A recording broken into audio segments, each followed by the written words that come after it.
If I had coronavirus antibodies, would you still call me Superman? If I tested positive, would you mind holding my hand? You wouldn't have to wash it after because, well, I guess you would, because if you didn't have antibodies, which don't prove immunity at this point. I can't do this amelodically. You're atonal. No, I was pointing out the flaws in our song. If someone had You abandoned the song to point out its flaws. Oh boy. Too loud? You're really popping those peas. Popping my peas? Do I need a sock? Yeah.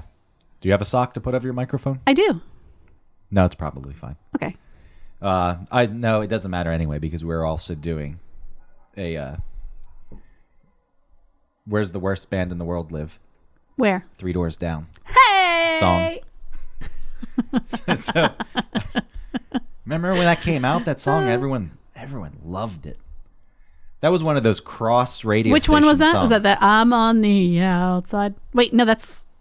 No, the Kryptonite song, Superman, the one I was just singing. Yeah. The one you were also singing. Which I forgot that was 3 Doors Down. That's 3 Doors Down. It is? Yeah. Okay. I loved that song. You call me strong, you call me weak, but still your secrets I will keep. I took for granted all the time, I never let you down. This part's weird. You stumbled in and bumped your head. If not for me, you'd still be dead. I picked you up, put you back on solid ground. I can't believe you know that many of the lyrics. But I remember that was on all the radio stations. It was on the alternative station and like the pop stations and top 40 stations. People, I mean, look, they went away after that. They'd still be rich. What are some other... There's some other songs that sort of crossed over like that. I don't know. I was thinking Avril Lavigne because she played off as this like punky punkerson, but she also was so poppy. She never made it to any rock stations. Give me a break. No, not even the beginning with like, no. he was a skater boy. See you later, I don't boy. think so. Maybe, but I don't think so. You wear all your fancy clothes. So anyway, well, yeah, should we break the news here Yes. before the show? Yeah, sure. That I am invincible? Yeah. That I have the best immune system in the world? And why is that, Greg? Because I tested positive for COVID antibodies. And then there was no sickness. I wasn't sick. You keep looking back to a sort of longer period of not feeling great, though. But all of that could have just been environmental. Like allergies were really it was starting to get warmer outside. Things were blooming. You said that your throat would feel sore when you went outside, and you were kind of like grumpy. But even that was, yeah, even that I don't. None know. of those are symptoms of COVID. So I think that you were just asymptomatic, and then you were just like in a funk. Look at that! I was exposed. Who knew? Now there's some false positives still with these tests, but the place I went did the better of the tests. Right. Instead of a finger prick of blood, they took a whole vial. So who knows? They still, again, it's not proven that it means anything. Doesn't mean I'm immune. Yeah. They don't know if I could still carry it and pass it on. So I'll continue. It is to live. data, though, for people to have. I mean, it's important for people to know The now spread. that Yeah. the spread, but also just for information about, when you went in for the test, did they ask you any questions about like, have you felt sick recently or? Yeah. Okay, so that'll be tied in with your result. So that'll be on some graph somewhere, I'm sure. Yeah, those results are being reported to the state of New York. It's interesting. So it'll help them to see what the spread actually was of this thing. Yeah. I'm getting tested on Wednesday. Good luck. Thanks. It's a great feeling. This is all we'll talk about COVID, by the way. Yeah. Although, maybe it'll come up in our topic because I didn't think about it before, but how will it affect what our topic is? Sure. How has it affected it currently? Well, it's affected it currently like it's affected every other business. Yeah, but they're still doing it. Well, we'll get to it. Ooh, what are you drinking there, Greg?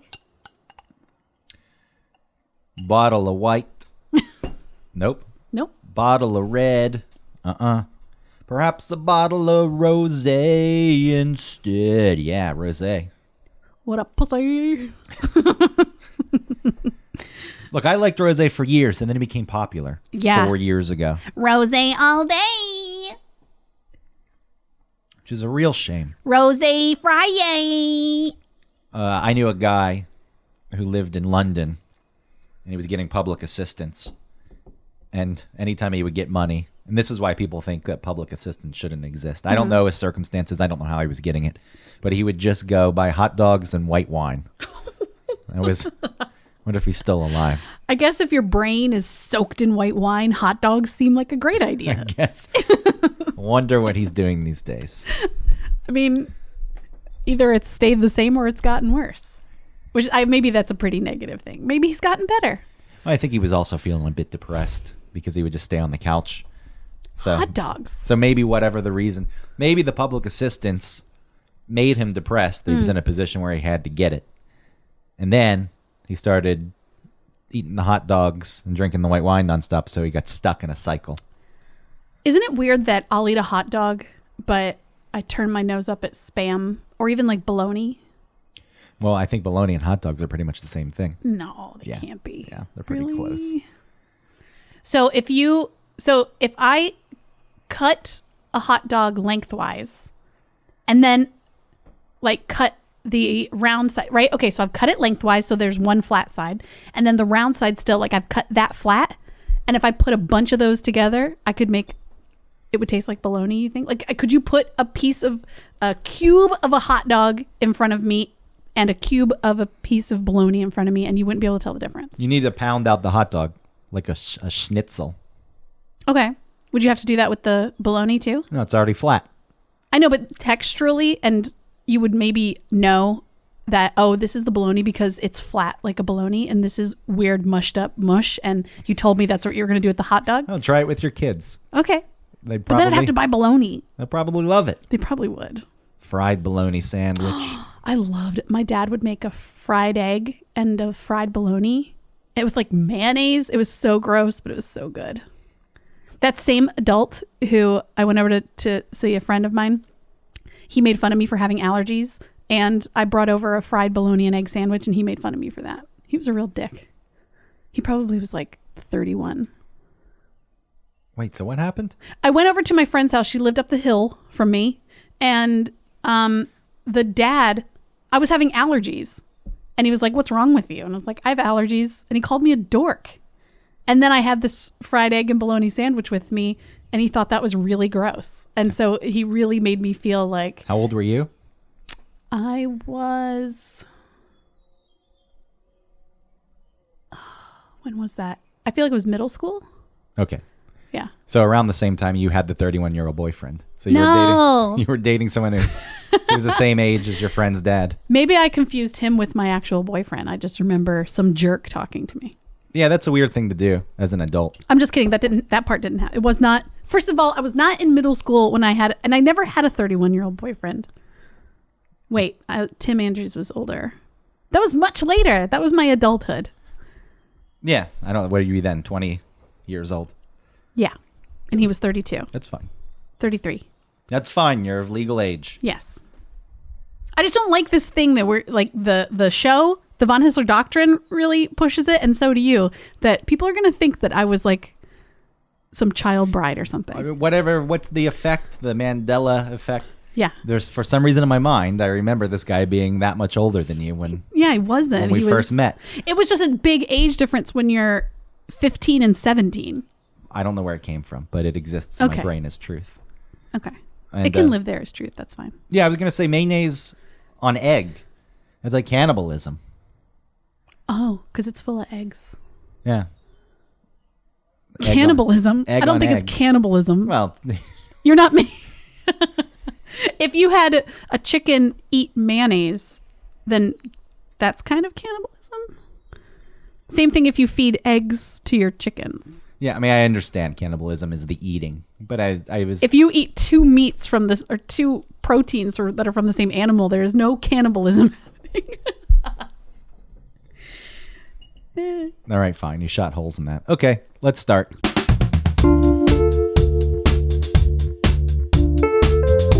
Welcome to One Topic, where we stick to one topic. My name is Autumn Fisher. My name is Greg Russ. I'll set up today's show, Autumn, even though it's your week. Wait. Because I know where your topic came from. You can reveal the topic, but Okay. I know the topic, and I know that it came from a clip off of Fail Army. You sit there, you watch Fail Army for hours at a time. Mm-hmm. It's how I forget. Just people on trampolines flying off and pogo sticks falling on their face. People failing at parkour. Dads getting hit in the nuts with baseball bats accidentally, or It's amazing that this still exists. America's Funniest Home Videos around for the. I mean, Bob Saget at that point would write his own little scripts for each video and do voices. Oh, I hope he doesn't get me hit with the ouchie. Yeah, and I don't. Ultimately, I don't think that was needed. I think it actually took away from the videos. But that's a different discussion for a different time. Yeah. The fact that people still enjoy watching videos of other people getting hurt in some way or another, failing. It's funny. Yeah. What a mentality. I know. What do you get out of this? Superiority. Like, look at that idiot. No. I mean, there are some times when you're like, whoa, that was just dumb. And of course that would happen.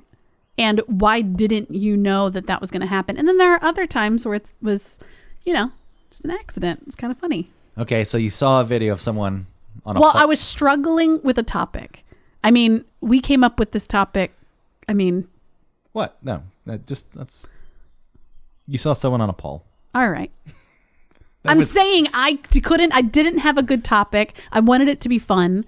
And I was watching Fail Army, and I saw a guy on a pole, like, twist around, and the pole fell down.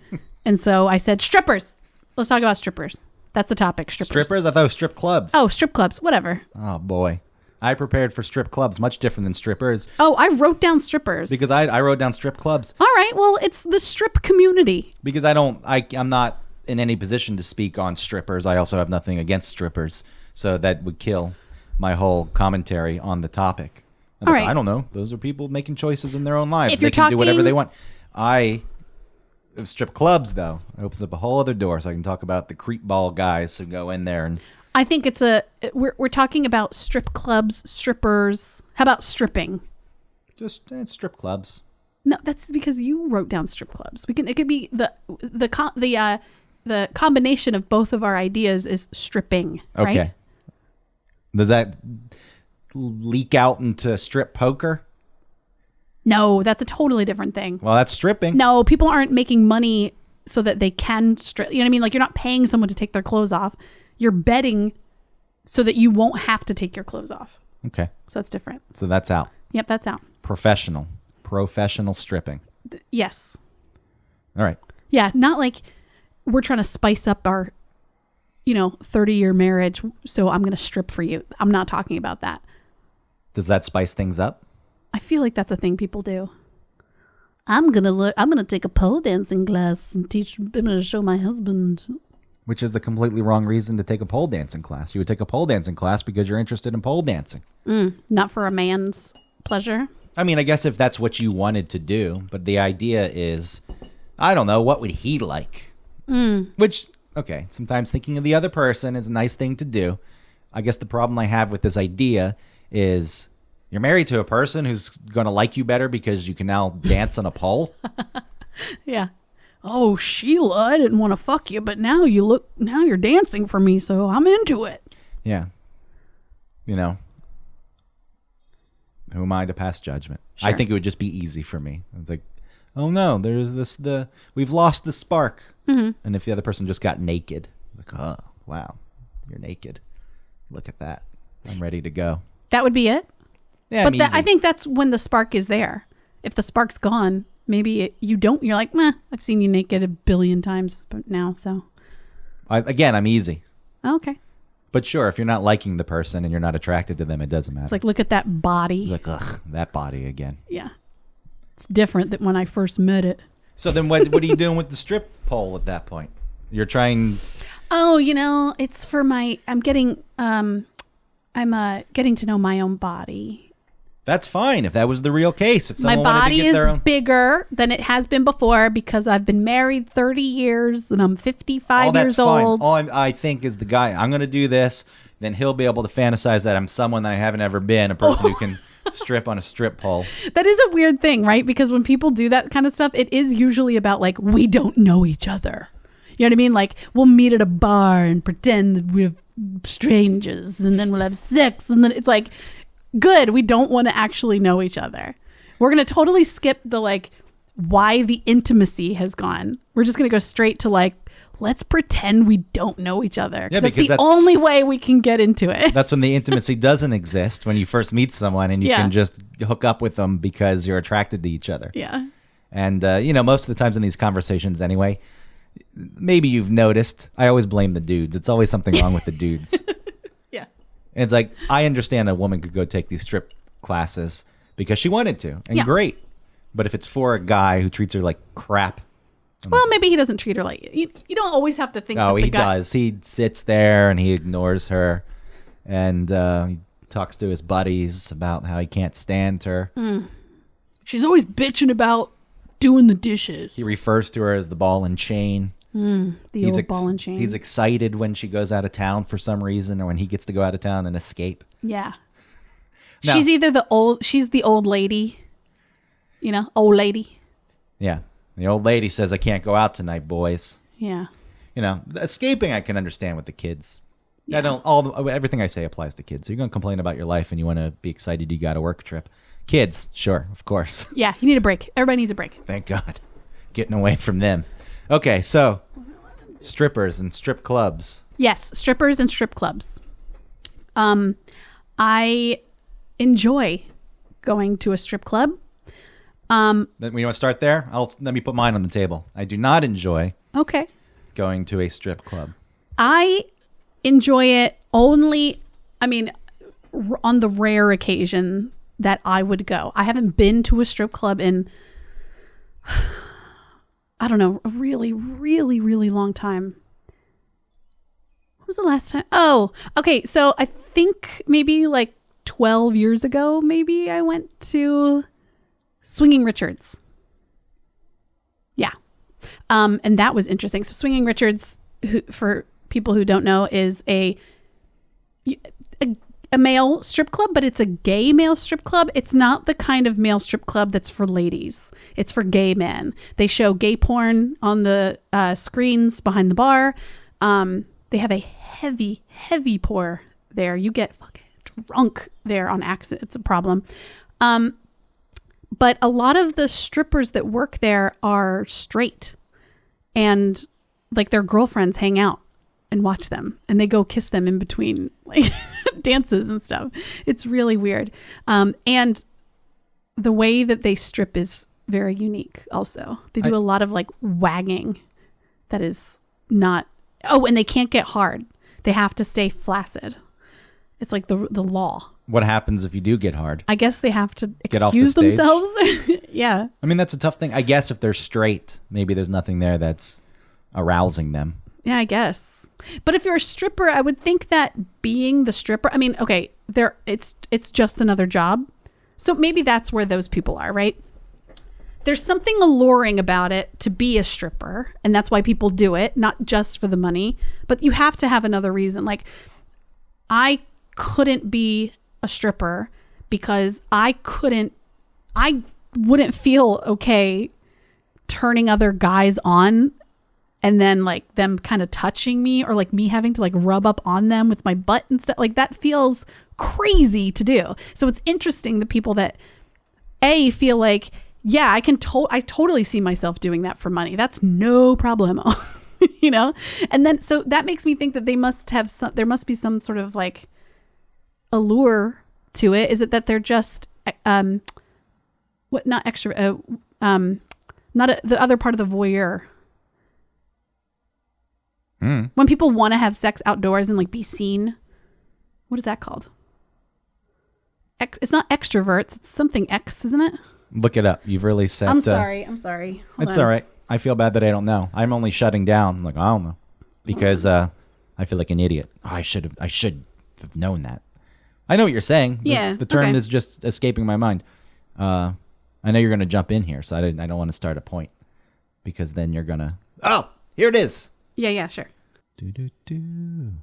Would you still call me Superman? Exhibitionist. Exhibitionist! exhibitionist. Thank you. I couldn't find it, and you found it in your brain. Yeah, it hit me. Yes, thank you. It just took a sec. I didn't like being on the spot. Yeah, totally. Okay, so there's two things you're saying. One, you're just saying going to Swinging Richards. I think strip clubs in general, it's like a different type of thing. You're going there, it's a novelty. Going to a strip club where women strip, it's kind of a novelty to you. You can enjoy it. Yeah. You're not going for the same reasons. And I think that, have you ever been to a strip club for straight women? Yes. How is that? Is that a different feeling there? Even that, I feel as it's though... It's a totally different feeling. I do feel as though even women, they'll go there and they laugh and they giggle. And it's not like, oh, yeah, look at that. No, you're right. It is a more party atmosphere. And going to a strip club where women are stripping, even I feel like titillated in a way that's like, oh, they like me. Like the stripper likes me. Well, the reason I say it's a novelty, because strip clubs are really for people to have some kind of fantasy, right? Mm-hmm. Especially straight strip clubs, straight men going. They're selling the women are selling. Yes, yeah. They go, and guys cross the line sometimes and don't realize that's all it really is, and then they touch too much, and we can get into that, and they're just fucking assholes. Swinging Richards, gay guys, even if they know the dancers are straight, whatever, it's still kind of a fantasy thing. Mm-hmm. I'm sure that's maybe more of a party atmosphere. No, that one's it was like.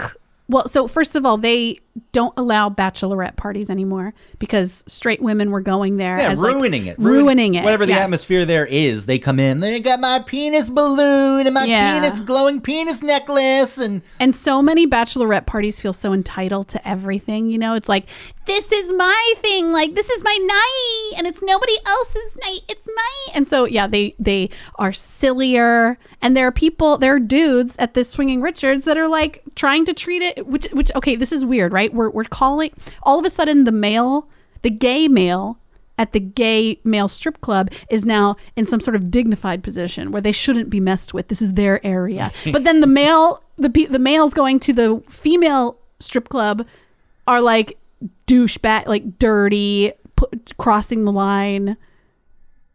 Wait, the dude's going to the strip club? Yes. The straight strip club. The straight strip club. Well, look, there's something to dance around here, because you could talk about gay men just as men, take the gay out of the equation. Yeah. But I don't know, so therefore I don't want to make assumptions, because then people attach other things to it. Like, he was talking ill of gay men. I was not. I don't know. Weren't. I'm sure, just speaking as a man who's making an umbrella statement about all men, which is also not a cool thing to do. But I'm sure there are people who go to the strip club, gay strip club, and they're just as creepy as the dudes who go to straight strip clubs. I think the difference is it's interesting. The power dynamic feels a little different. Well, yes, certainly. That is definitely different. Yeah. The power dynamic at a gay strip club, when you have a woman at a straight strip club and a man, when the man's usually the most sexual being around and is calling the shots, probably used to calling the shots in some archaic form of, I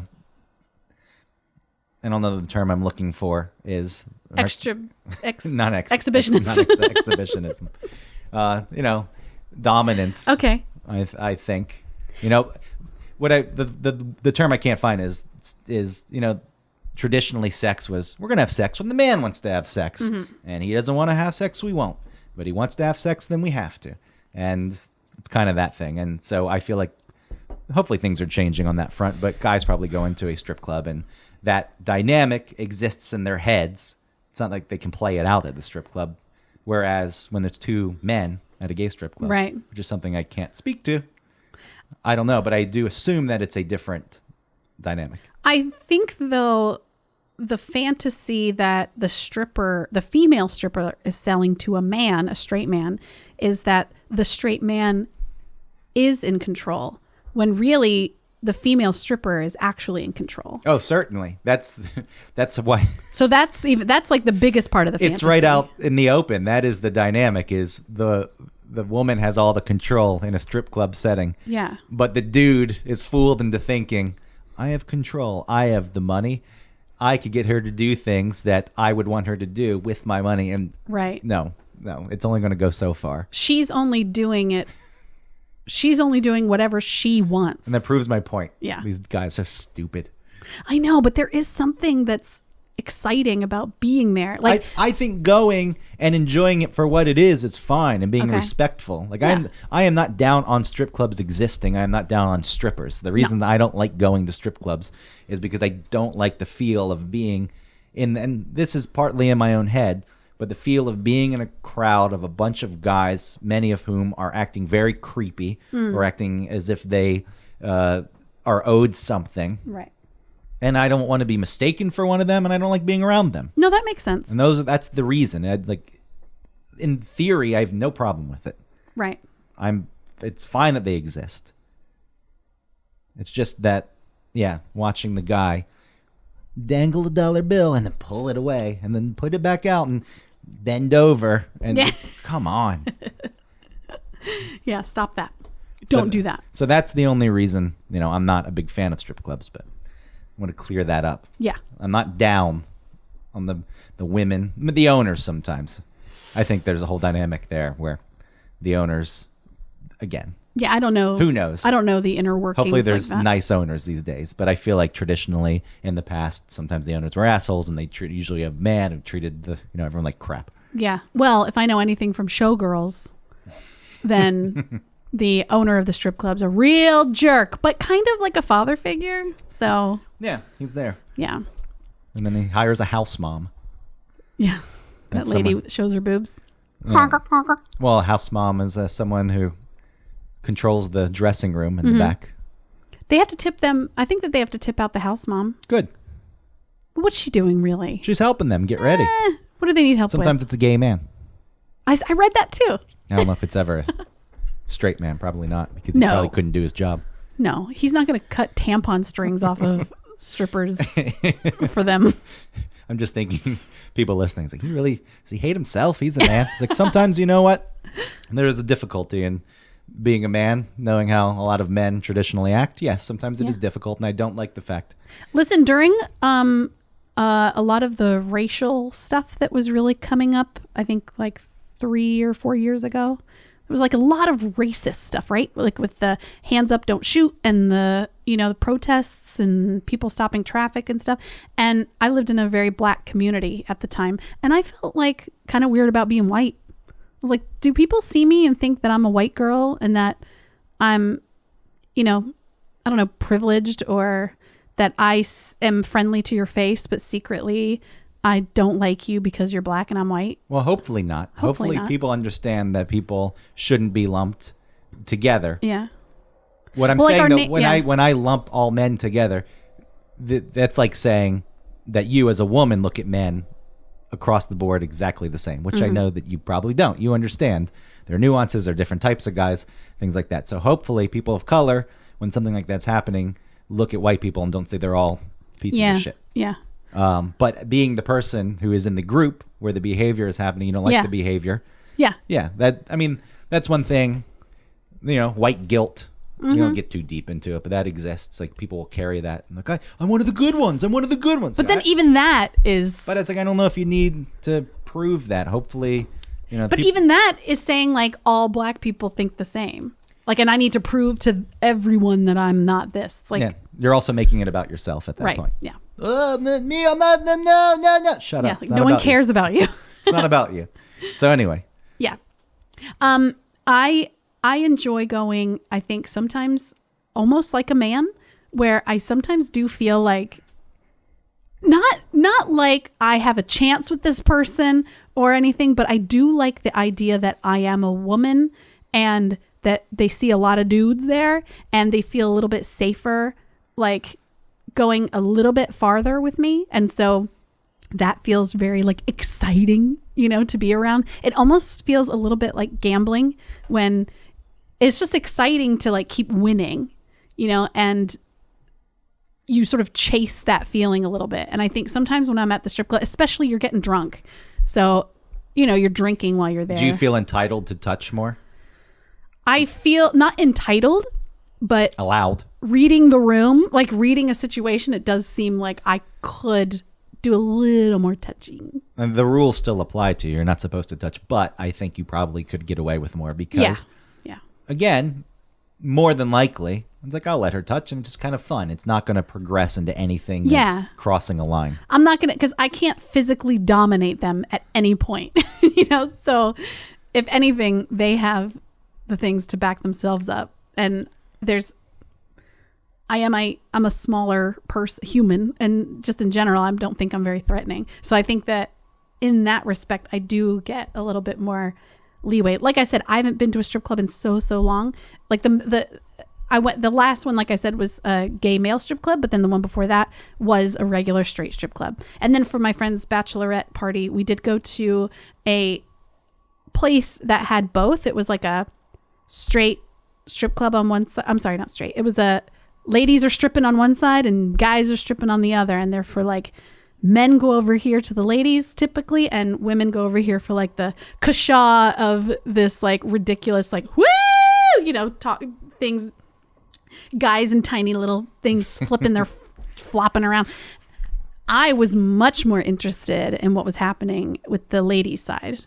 So I was over there. I was pretty drunk already. I laid down on the end of the stage with like $1 bill in my mouth, and the lady took it from me.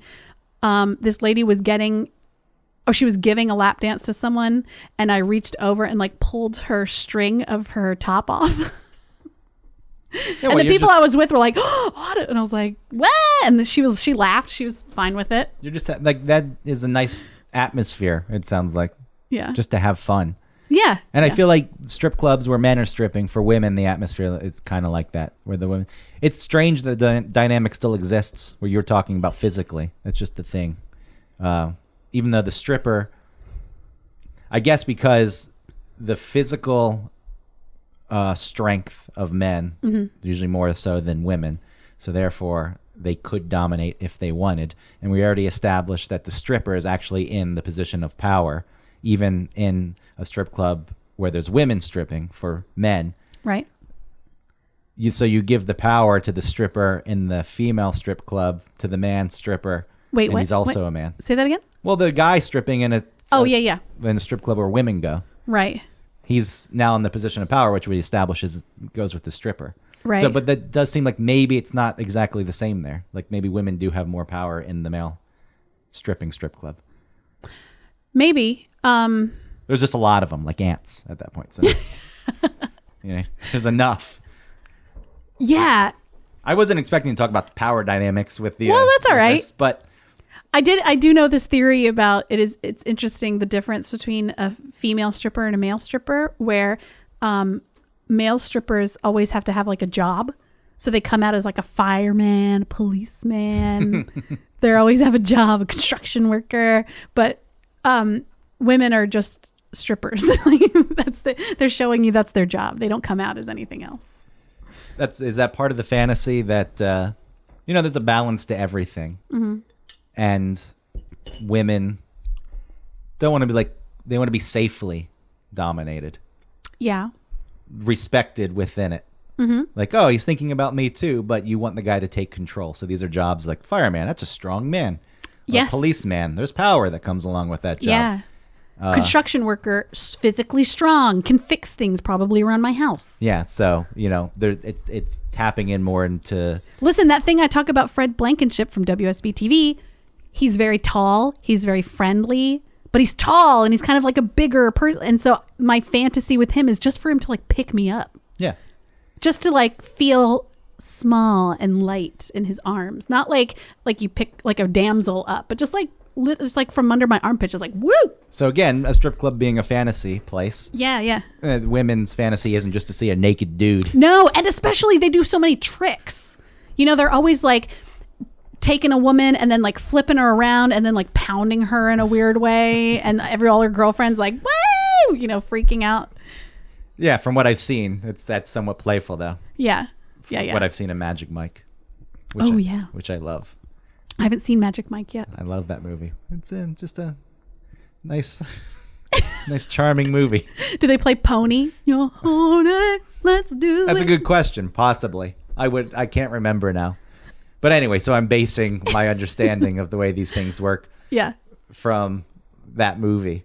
But Going back to the fantasy as a guy going into a strip club and women dancing. Yeah, the fantasy. I just want to see your boobs. Yeah. That's it. Well, and lately too, like I said, I haven't been to a female strip club in a long time where the ladies are stripping, but I think that a lot of the stripping now is really just like twerking and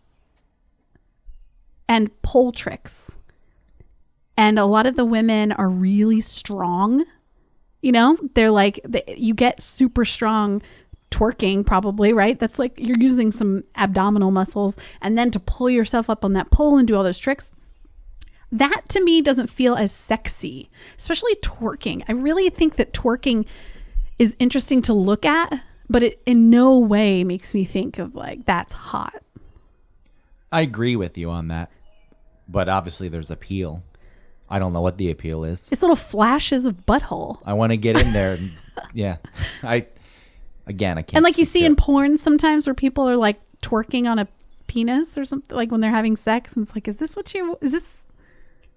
really all it's like? Does that feel really good to be twerked on like that? I can't answer it. I can't either. It doesn't seem like very much. It feels like I think that it wouldn't do much for the woman, and I think that it would probably be a disappointment to the man. Like I said, I don't know because I'm not a dude. But look, if the guy liked it, then it could do something for the woman. She's like, look what I'm doing. Yeah. I'm getting him excited over this thing. But, sure. But yeah, just like the shaking of the butt. It really does make me think. Oh, and we were talking earlier today about those the titty drops. People may not know what that is. There's like a whole subreddit on Reddit where people are pulling up their shirts and their bras and stuff really slowly, and then their boobs like drop down, and I guess you get to see like the weight of a big boob, and that's really hot. It's a big thing. But then a lot of the girls were like moving their boobs up and down one after, like up, down, and like it really just, you look like an animal from the Nature Channel or something. Well, because a lot of these things, you don't see the woman's face. Oh, yeah. So there's these disembodied breasts. Yeah. And that puts it in a different perspective. Wow. That really is. We are just animals. Yes. Like when you see the full human, you can lose yourself. It's like the suspension of disbelief. Sometimes with twerking, though, because really the focus is really on their butt, just scooting up and down. It really just feels like, what are we doing? You're like that bird with the colorful feathers that flips them around. That bird that's all black, and then he lifts up his wings and he has that blue stripe on the bottom. Yeah, but say you're getting it, it's backwards. In nature, it's always the male that's got to do some dance. The birds that dance all strange or have the weird feathers, or the deer who will interlock antlers and rip antlers out. It's always the guys trying to show off. Well, I mean, the guys are showing off in a way at a strip club, right? Because they're... with their money. Money, yeah. Yeah, or they think they're mistaken, think they can charm the woman into, okay, I'll go home with you. Look, I'm not saying that it hasn't ever happened in the history of things, but for the most part, women are going there, they're doing a job, and then they're leaving. And if they meet someone on the job that they genuinely connect with for some reason, then sure. Yeah. Or maybe even at some point someone's propositioned and there's been enough money, but I think for the most part, guys go in with this false sense of superiority. I read this thing where regulars will spend $5,000 to like $15,000, and they could do that twice in a week. There's that happens even on the cam girl websites. Oh, really? Where there's guys who attach to a certain cam girl. They're always in the room. They're known. They tip a shitload, and who knows how much money they're throwing. And it gives them. Then they start policing the room. Like they're the authority in the room, and guys come in and they write something crude, and then the guy steps up and protects the woman as though she couldn't say something herself and tell the crude guy to, cut it out. Yeah. And then like, I'm here. So, that money in their minds buys them something, but there's a disconnect because it's a cam. Yeah. So then they get to be the one in the room who has the say. They feel special. I know that some people buy things off of cam girls like Amazon wish lists and things, right? Yeah, they'll send it. Yeah. Which, good for the woman.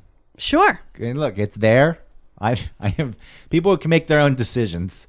You put this out. I want these things. You're not forcing anyone to do anything. And if a guy thinks that it gives him some kind of special standing with you and he wants to do it, then all power to you.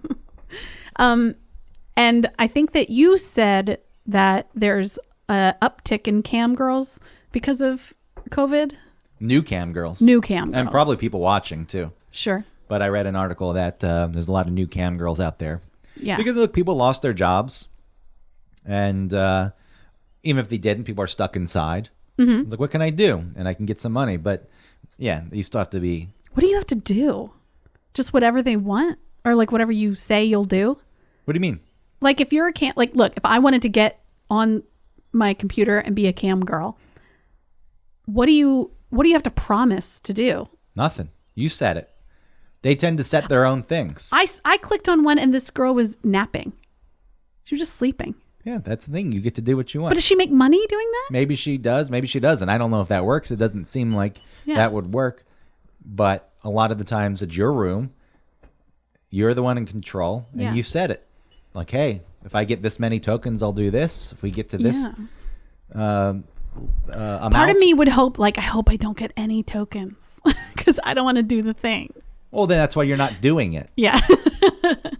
I want to make money from this webcam thing, but I don't want to have to do anything gross. Some play games. Like you get to spin a wheel. And the wheel's got different prizes on it. Which is like what? Winger. I've made videos, and you get one of these videos, or I'll flash you now because it landed on this. But no, you don't. You're not forced unless you're one of the Russian girls. Oh yeah. Who work in one of those warehouses that's been broken into numerous sets that look like bedrooms. Yeah. And then I'm sure the guys take a lot of the money who run those. They go home to their real sad lives. And they probably call some shots. You're going to do this, but for the most part, you don't have to do anything. There's no guidelines of what you need to do. You can try anything out. I'm going to sit here and eat chips. Yeah. And if I get 10,000 tokens, I'll take off my shirt and eat chips. If I get 10,000 tokens, I'll dip these chips in some sour cream. Some people are into that. Yeah. Are you a feeder? I'm hungry. See, I could see myself getting into that more than being in the actual strip club. And that's... Wait, what do you mean? The actual, like, sexual part of cam girls, or? Well, there's not going to be sex. Well, the sexual aspect, I'm saying. And there's no idea that there's going to be sex. The sexual aspect of it. Or are you saying that you would be into, like, the silly ones where someone's just napping or eating chips? Well, just in general. Okay. I think I could get into more because it removes a lot of the anxieties that are self-imposed. And you have a lot to choose from. You have like an infinite number of ladies to go through and find one that fits your fancy, that doesn't seem to be doing it for any weird, like, pathological reason. You know, someone who's has brown hair and bangs. Sure, you can pick out the one you like. But what I'm saying is there's no misunderstanding that I think that I'm going to get sex out of this. Right. Who knows where you are in the world, and I'm just watching. Yeah. You know, that's one of the things. And again, it's just self-imposed anxiety, and the woman does not give a shit if I think that or not. Would probably prefer that I thought it because she'd get more money out of me. But it's like, what am I trying to prove in a strip club by withholding? I'm not one of these guys. Like, well, then don't be here. Yeah, right. And they're like, please be one of those guys. I've never actually really wanted to go to a strip club. Back when we both worked for 96 Rock in Atlanta, which was a classic rock station, there were a lot of strip club gigs tied to the radio station. So I was at strip clubs then. And then you go through a phase where you're hanging out with people who want to go to strip clubs. A couple of the people I traveled with when I worked one of my jobs, and we were traveling a lot doing video shoots, would like to go to strip clubs. And sometimes I would go along. I didn't really ever want to, but I was there. Okay. There was one night we were in Seattle, and two of them said, we're going to go. I was like, I'm going back to the hotel, and I did. And then later in the night, I found out they both paid for like private dances and jizzed in their pants. Like they were just rubbed through their pants enough where then you have to like walk home. Ew. It's like whatever excitement you have in the moment when you're walking and it's wet, and come on, is it worth it? I'm sure right afterward it was regret. Probably. Right? You're like, oh man, but what am I doing? Again, good for her. She got them to spend some money for those. And, yeah. You know, I don't know if purposely set out to do that, but it worked, and they got what they wanted. Yeah. And then there was a time I traveled with a client we were doing a shoot in Arizona, and we had to like tour the state just to look for shooting locations. And he and one of his friends like, we're going to the strip club. I was like, I'm not going to go. I'm like, what are you, gay? Oh God. I don't want to go, especially not with you. The way you've been talking about women this whole Oh yeah, time. that would be the worst. Yeah, and then they're going. Those are the kind of people who force lap dances on you because they already know you're uncomfortable. And I don't want to do any lap dances. There was one time I went out and someone got a lap dance for me, and I rejected it. And I didn't do it properly. I didn't reject it properly because then it made the woman feel rejected. How'd you reject it? I was like, it started and I wasn't into it. And I said, this is okay. We don't have to do this. And she said, don't worry, you're not my type either. Oh, man. And it's like, that's not, look, I could have handled it better. I could have said, no, thank you. And maybe explained a little more. Yeah. It was already paid for, but I didn't want it because I can't let go and just get into it. Maybe that's something wrong with me because if you want to go, you can obviously go to a strip club and be there and be respectful and enjoy it for what it is. I just had the inability to do that. Yeah. So, as they exist, there's a way to go there and enjoy it, not be a jerk. I just couldn't do it. I think that I would like to go again, but maybe I wouldn't like it as much as an adult. I mean, the last time I was at a strip club was in Montreal. The day Michael Jackson died. So I don't know what that was, 2009. And it worked differently there. You didn't tip strippers on stage. You paid the doorman like $20 to get in. Not a cover charge. It's like if there's a cover charge, then you tip the doorman. And then you would go in and then the girls would dance. And it was like an audition for you to then take them to a private dance. And then you paid them during the private dance? Or you paid them for the private dance? Yeah, and then maybe you tipped on top of that. I don't know because I didn't get to the private dance. One friend did, and he came back and said, I scissored her nipple. It's like, okay. Scissored her nipple. Sure. Great. But that was the last time I was at one, so that one worked differently. I'm going to keep that in my back pocket for so long. I scissored a nipple. It's a strange thing to do. Yeah. But if you know this guy, then it kind of fits his personality because it's probably playful. Yeah. Yeah. So that's fine. Okay. Outside of that, I think the last real strip club I was at was one under the Queensboro Bridge. Whoa. Like right next to the foot of the Queensboro Bridge in the shadows of it. How was it? And that was when someone we used to work with was in town. Oh, okay. And he was, he would work at strip clubs. He's like, come on out. Yeah. So I just hung out in the DJ booth with him. So then you're shielded from... That's true. You're like... I guess it could be even worse if that's the case, right? Because the DJ could be a dick and then you're his dick friend that's hanging around and like thinks that you get special access to things just because you're with the DJ. Or the DJ's a cool guy, like a nice guy, and now you're a trusted, like basically sort of semi-employee. And you just hide in the booth. Yeah. I'm safe in here. Yeah. I'm not going to leave. And then I think the time before that I was a strip club was probably a bachelor party. And there was a woman walking around, a waitress with test tube shots. Like they were in test tubes. Yes. And I snuck up behind her and like stole one. And I thought I got away with it. But then like the security came. Yeah. Like security cam, I bet, probably saw me do it. Sure. And yeah. Scared the fuck out of me. What'd they say? I don't remember exactly what they said, but they're big dudes, and Yeah. I'm just this drunk idiot who's in his early 20s. I think that those test tube shot girls, I think they have to buy that box of test tube shots. And then they sell. Okay. And then they sell them and then get tips on them. Yeah. So sometimes they sell them for more to people who are drunk and dumb. All right. So, that's yeah. This is framed differently now, and that's a shitty thing I did. No, but I know what you're saying. I thought I was stealing from the strip club. I was like, I'll show you, idiots. Yeah. I mean, if that's the case, whatever the case was, they were going to kick me out, but because I think they realized I was so scared and weak that they said, you're going to pay for that. And I forget what they charged me. They charged me like $60. What? They just charged me. They weren't going to say it. I was like, what was I going to say? Yeah. It's like I got the receipt. I was like, okay. Well, if this replaces an ass beating, then sure. Okay. Scary. Well, it's a dumb thing to do. I know. What did I think? You're young and you're drunk. Poor decision making. Yes. Also, it's just stereotypical to go to a strip club for a bachelor party. Yeah. But I mean, it's a little bit of a thing. And so sometimes it's fun to do something that is like, this is what people do when this is happening, you know? I get it. Yeah, there was the one strip club I wanted to go to, though, that was in Atlanta that I never made it to. That Girls Are Fun. Yes. That was on Northside Drive. That was in like a strip mall. Yes. It was just in a strip of, it's not like a traditional suburban strip mall, but it was just in a strip of one story. It was a gas station, right? No, I don't know if there was a gas station there. Or maybe there, but it wasn't a gas station. No. But next to it, I thought it was like a shell and then Girls Are Fun. And then the neon lips. And inside of the lips, it was an open mouth lips. And it said yes.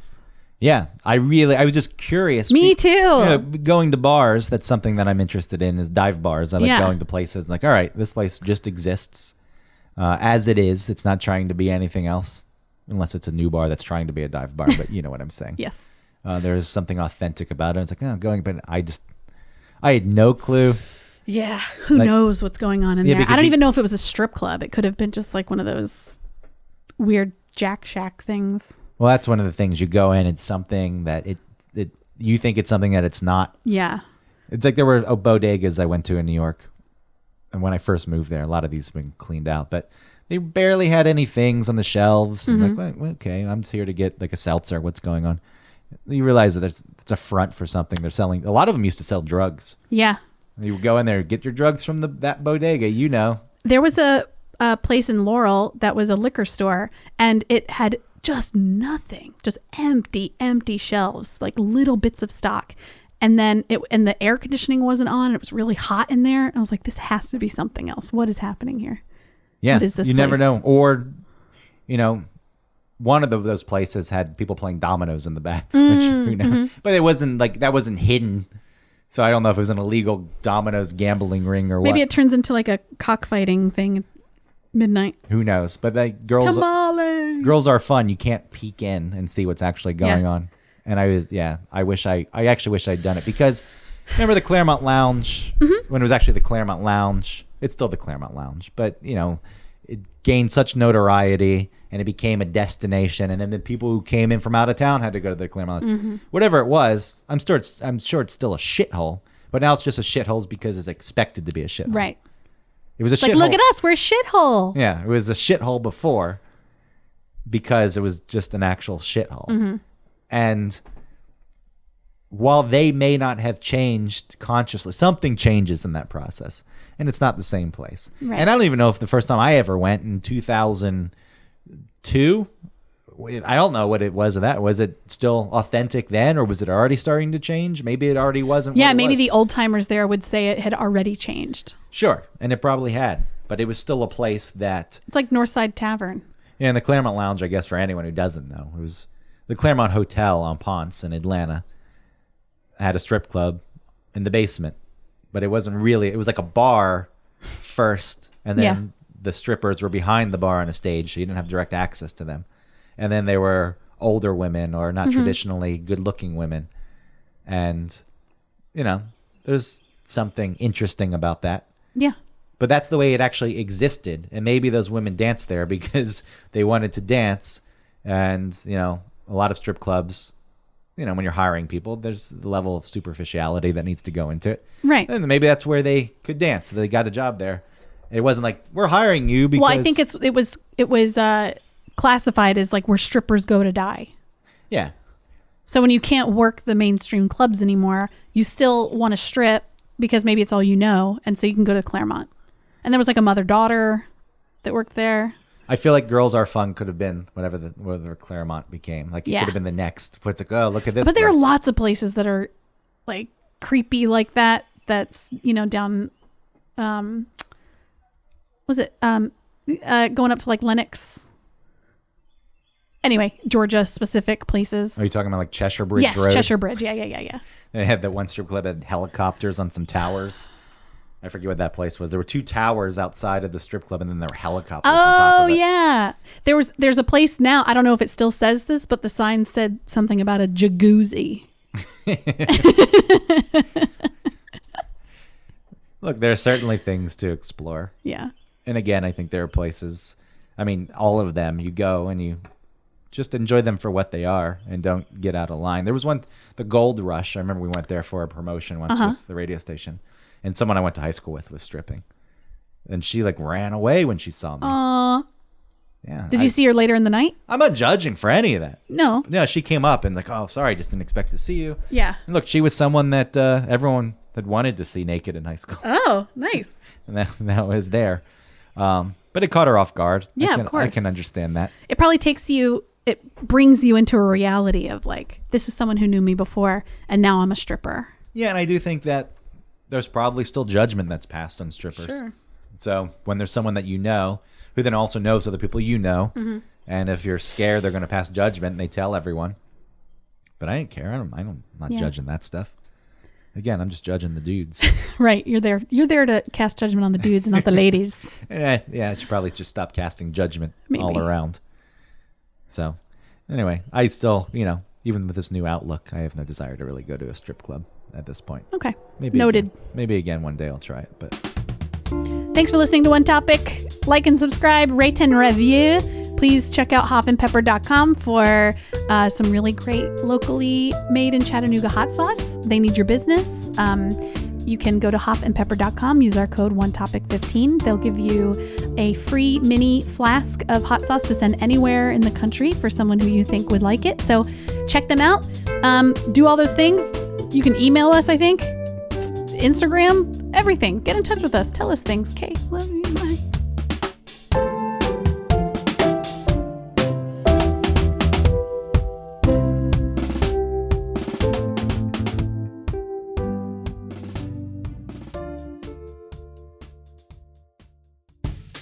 Hey, Greg. hey, Autumn. Do you like hot sauce? I do like hot sauce, but I'm getting pretty bored of my regular Texas Pete or Tabasco. I'm looking for a local sauce without any additives or extracts. A company that uses local peppers so it's as fresh as possible, and a company that really cares about the integrity of the sauce and where their ingredients come from. Definitely. And hey, while we're at it, I don't want a sauce with too many ingredients. A lot of other sauces out there, they have all kinds of fillers. So I'd love to find a sauce with, I don't know, let's say no more than 5 ingredients. I mean, it's crazy, but there's got to be a company out there that hand processes their sauce. Bottling and labeling every bottle themselves. I'm probably asking a lot. Well, you really are, but there is a hot sauce out there who only uses 5 ingredients. What? 0 fillers, additives, or extracts, and who bottles, labels, and packages everything themselves. It's called Hoff Sauce. What? They're a small batch hot sauce company out of Chattanooga, Tennessee that's won Best Louisiana-style sauce in the country. How many times? Not once, not twice, 3 times. 3 times! How does that sound, Greg? I think that sounds amazing. You know how you can get your own bottle of hot sauce? No, tell me please now. hoffandpepper.com. And not only am I giving you the gift of the best hot sauce that you'll ever taste, I'm going to give you 15% off if you use the code OneTopic15. Hold on, that's Yes, get a pen and paper. One Topic 15. Good. That's ONETOPIC 15, all squished together at checkout. You'll get 15% off your order and your life will be better. Thank you. You're welcome.